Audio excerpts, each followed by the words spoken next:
The Book of Psalms. Psalm 78.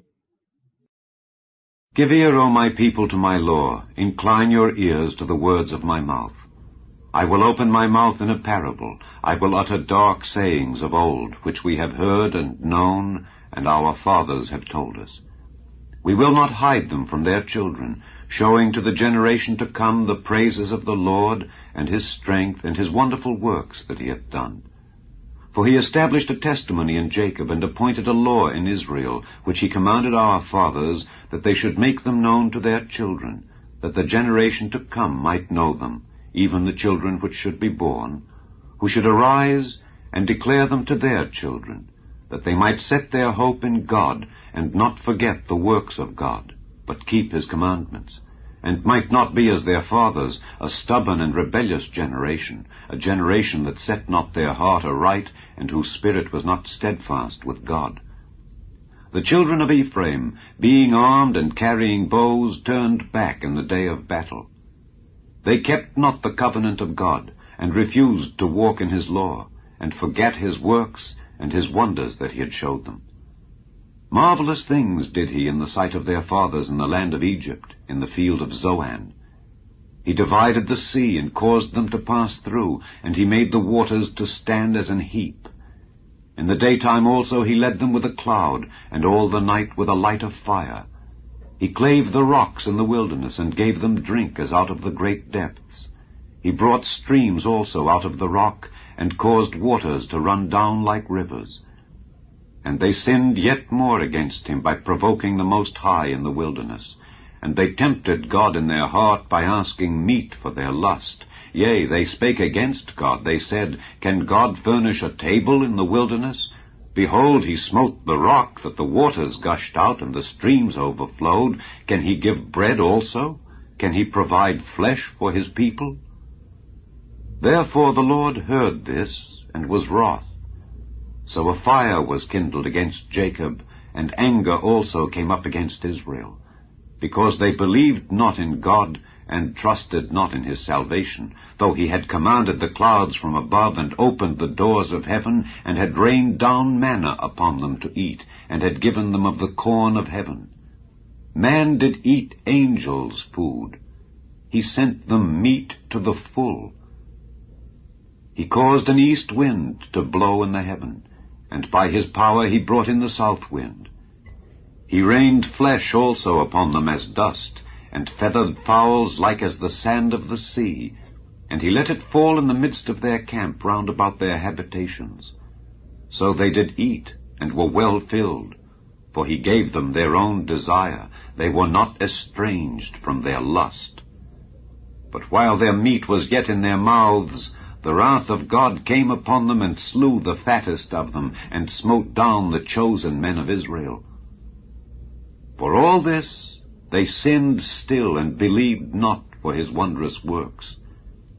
Therefore their days did he consume in vanity, and their years in trouble. When he slew them, then they sought him, and they returned and inquired early after God. And they remembered that God was their rock, and the high God their Redeemer. Nevertheless they did flatter him with their mouth, and they lied unto him with their tongues. For their heart was not right with him, neither were they steadfast in his covenant. But he, being full of compassion, forgave their iniquity, and destroyed them not. Yea, many a time turned he his anger away, and did not stir up all his wrath. For he remembered that they were but flesh, a wind that passeth away, and cometh not again. How oft did they provoke him in the wilderness, and grieve him in the desert? Yea, they turned back and tempted God, and limited the Holy One of Israel. They remembered not his hand, nor the day when he delivered them from the enemy. How he had wrought his signs in Egypt, and his wonders in the field of Zoan, and had turned their rivers into blood, and their floods that they could not drink. He sent divers sorts of flies among them, which devoured them, and frogs which destroyed them. He gave also their increase unto the caterpillar, and their labor unto the locust. He destroyed their vines with hail, and their sycamore trees with frost. He gave up their cattle also to the hail, and their flocks to hot thunderbolts.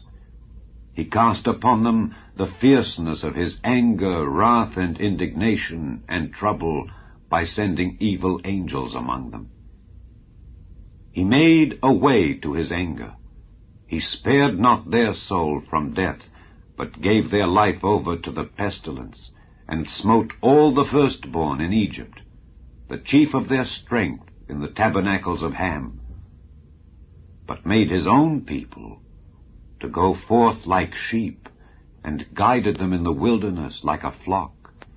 And he led them on safely, so that they feared not, but the sea overwhelmed their enemies. And he brought them to the border of his sanctuary, even to this mountain which his right hand had purchased. He cast out the heathen also before them, and divided them an inheritance by line, and made the tribes of Israel to dwell in their tents.